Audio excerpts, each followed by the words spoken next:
I'm Alfred Coppola, and former councilman in the city of Buffalo. The Delaware district was represented by myself and my staff.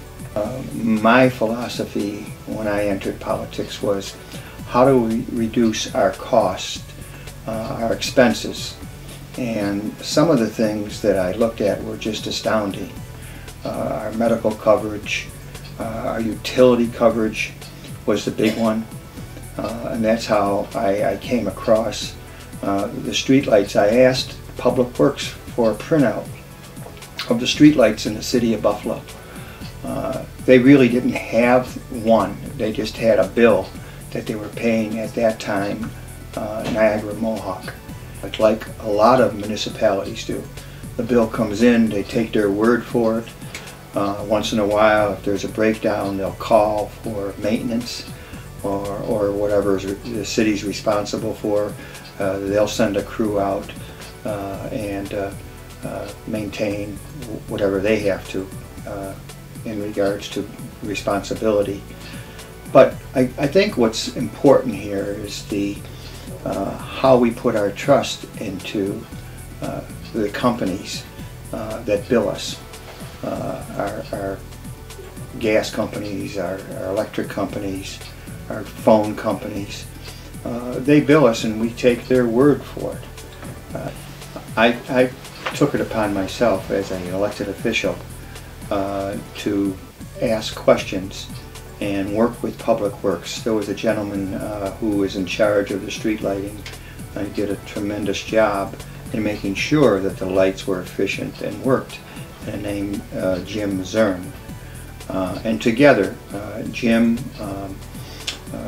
put on board some college students.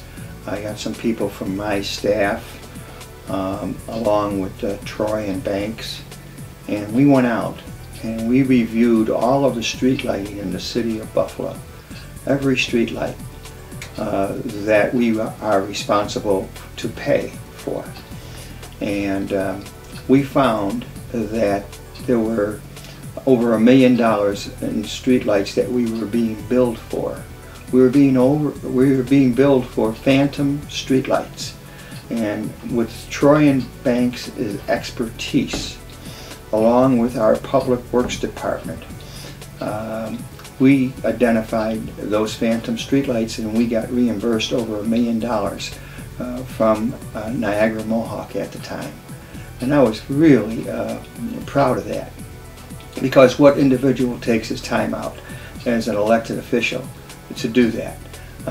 I might be blowing my own horn, but to me that was very important. That didn't lay off people. That didn't create jobs. What it did was kept our budget process where we didn't have to raise taxes. The other overcharge we found in the city of Buffalo was the phone bills that came in. And Troy and Banks went to work. So all they did was grab a few of the bills from the comptroller's office and reviewed those bills.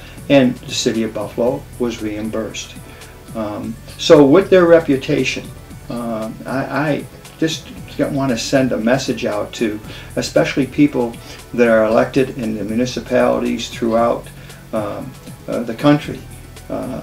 Look at Troy and Banks' track record.